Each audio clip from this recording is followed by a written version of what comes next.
that if we're going to do anything to honor Albert's legacy and his life, then we should take his motto that we shouldn't leave any man behind. And so one day, somehow, I will probably tell my entire story about me and the Angola 3, from Buddy Caldwell to that mess. But especially I can't tell it today, it will be recorded. But, you know, Albert's spirit was one of such joy that we should take that joy and make sure that we get some tangible results. And I will tell you, just for me, how much they touched my life. I think my first or second bill when I got to Congress was to end solitary confinement. The amazing thing, just how screwed up our system is in Louisiana. They had been in solitary confinement, I think at that time it was almost 30-something years. John Conyers and I go to Angola the next day, they take him out. That means they could have took him out a long time ago. And so we just have to remember, at least for me, is that every time we face a challenge, there's somebody that faced one bigger, harder, and has been through worse times than we're going through. We should remember that, we should continue to fight, and for me in this next chapter of my life, I will never leave the injustice that Angola actually stands for, because this is so much bigger than one person, and it was Albert who made me realize that it was so much bigger than him. It was bigger than Herman, it was bigger than Robert, it was bigger than Montana Slim. It is the institution and the system that is designed to break people. When I read the obituary and I went to sleep last night, I was like, if I could think of one thing about Albert, what would I say? Was that he was unbreakable.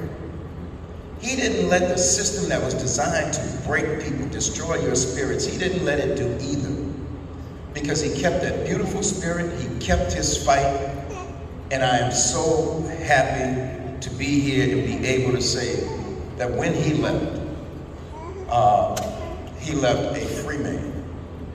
And same thing we can say about Herman, because that fight was so important for me, to see two incredible human beings behind bars for something that they didn't do. So thank you all for just honoring him in such an appropriate way. Just a bill, right? You know, Brother King had been free by that time.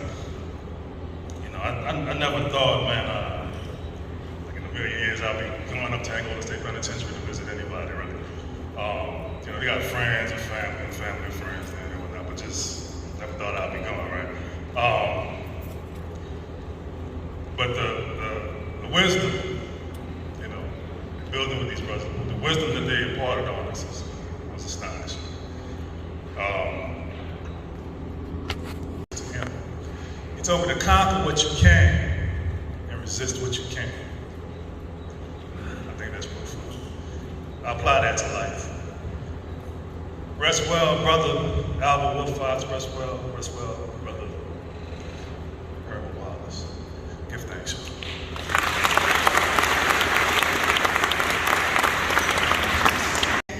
As Woodfox.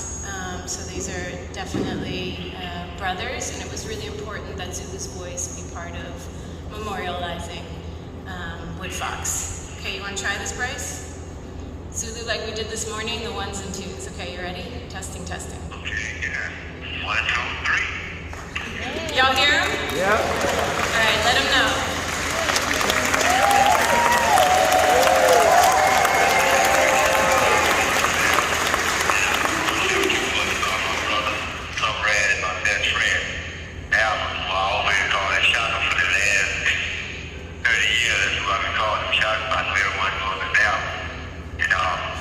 And one of them was a really shot, you know.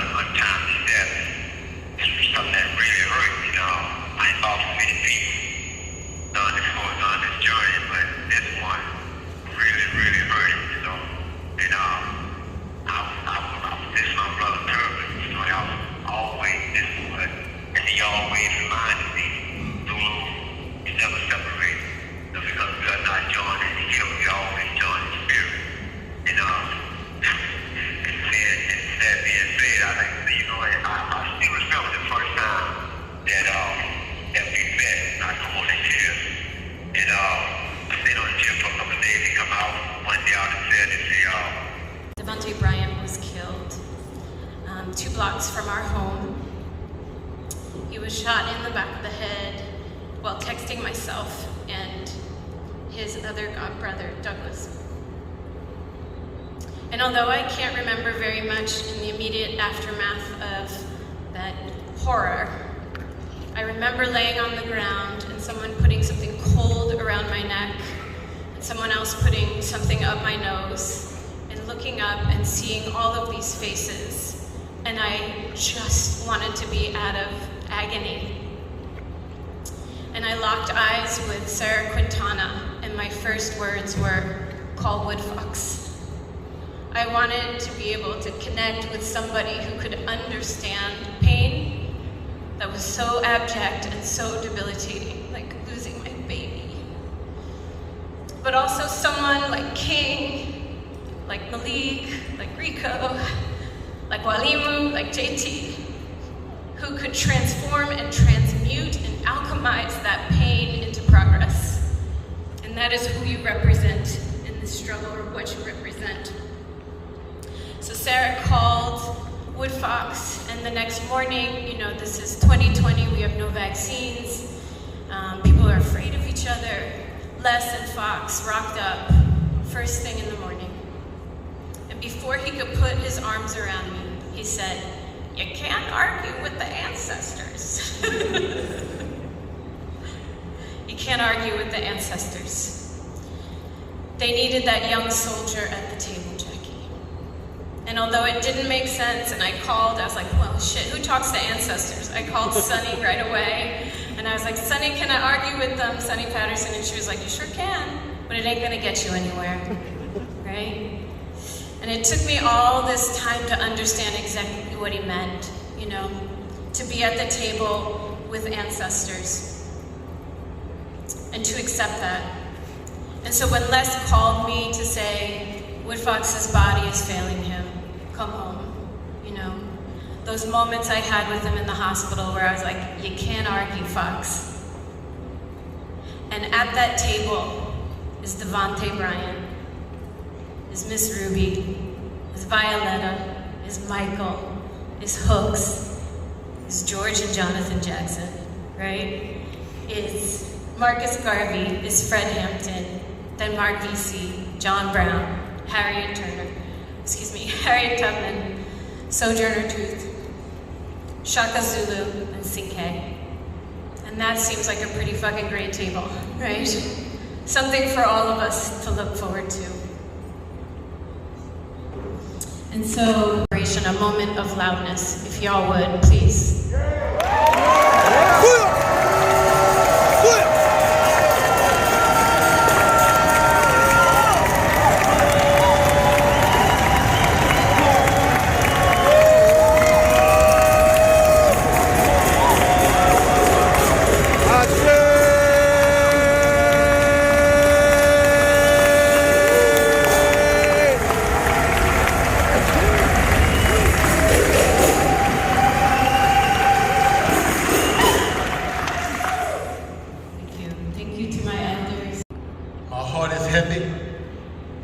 Yet my spirit is high. I come before you to honor not only the brother Albert Woodfox, but also Herman Wallace and his distinguished brother, Robert Wilkerson. People talk about angels. Let me tell you that my angels were those 3 brothers. They're the ones that came to my aid. They're the ones that gave me the best of themselves. They were my surrogate fathers in prison. I'll never forget what Albert told me, that freedom is not free until you free your mind. And you know, when he did that, he gave me this book, Malcolm X.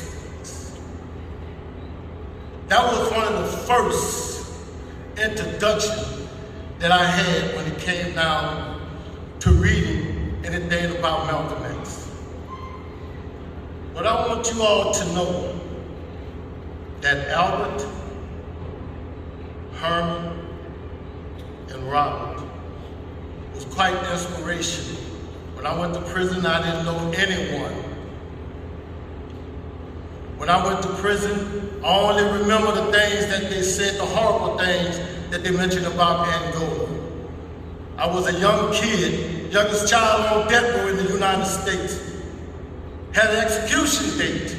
Didn't know how I was going to deal with it. But those brothers, they were there for me. I wasn't among strangers, I was among friends, individuals that took my interest at heart. And Robert, I want you to know, even though you're the sole survivor, brother, you would always live among us, just like these brothers done passed. We will never forget them, just like we'll never forget you. Remember that.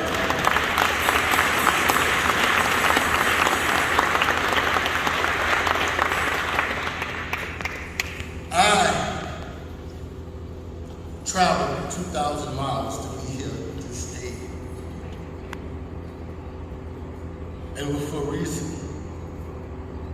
Not only to come here to demoralize his brother, Albert, but also to celebrate his life.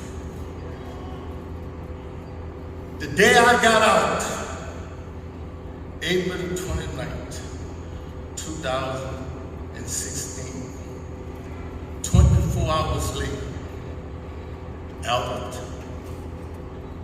and Moja, Brother Robert, we all got together. I was free 30 days after Albert. By the team I called today, the A-team back there. I think I first want to just start with recognizing how amazing Albert was in bringing people together. People we are all so different.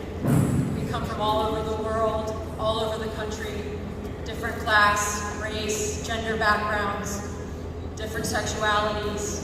But Albert embraced all of us, and I know it has been difficult sometimes for all of us to work together, but we have.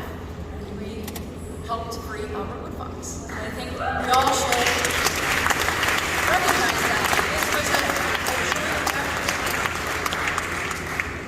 And I have to acknowledge that Albert, not only did he bring all of us together, but he brought me and my wife together.